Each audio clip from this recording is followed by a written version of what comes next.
Halo sahabat RSKK, perkenalkan saya Dr. Hambia Haryoki, SPPK, dokter spesialis patologi klinik di RSUD Kabupaten Kediri.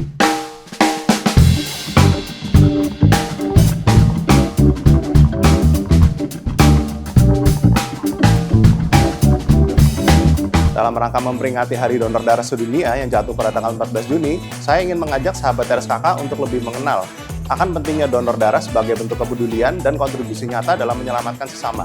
Nah, pada kesempatan ini, saya akan berbagi informasi mengenai transfusi darah serta pentingnya donor darah. Nah, mungkin sahabat RSKK pernah melihat, baik secara langsung maupun di televisi, seorang pasien yang sedang menerima transfusi darah. Namun, pernahkah terlintas pertanyaan, mengapa transfusi darah diperlukan dan bagaimana darah ditransfusikan dapat membantu proses pengobatan pasien? Pada kesempatan ini, saya akan menjelaskan secara singkat mengenai hal tersebut. Transfusi darah sendiri ini merupakan salah satu tindakan pengobatan, seperti pemberian obat dan cairan infus. Namun memang darah ini tidak diproduksi di pabrik dan hanya bisa didapatkan dari sesama manusia melalui proses donor darah. Nah, kalau untuk manfaat kesehatan bagi pendonor itu ada beberapa. Salah satunya adalah screening kesehatan awal. Jadi setiap kali akan mendonorkan darah, sahabat RSKK akan menjalani pemeriksaan kesehatan terlebih dahulu. Lalu yang kedua adalah membantu menjaga kesehatan jantung. Beberapa penelitian ini menunjukkan bahwa donor darah secara rutin itu dapat memberikan manfaat bagi kesehatan jantung.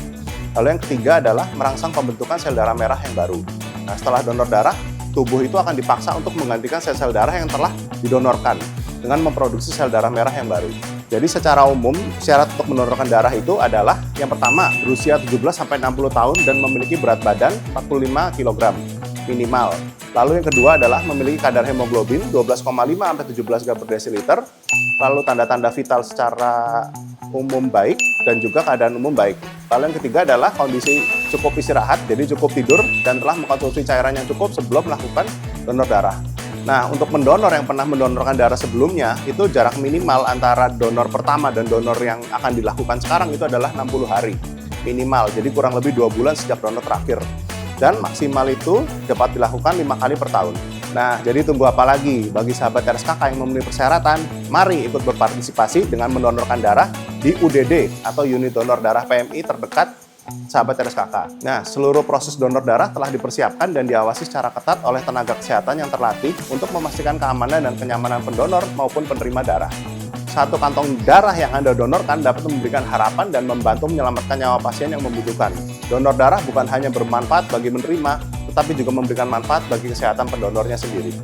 Selamat Hari Donor Darah Sedunia, satu tetes kemanusiaan, donasikan darah, selamatkan nyawa. RSKK, kami semakin baik.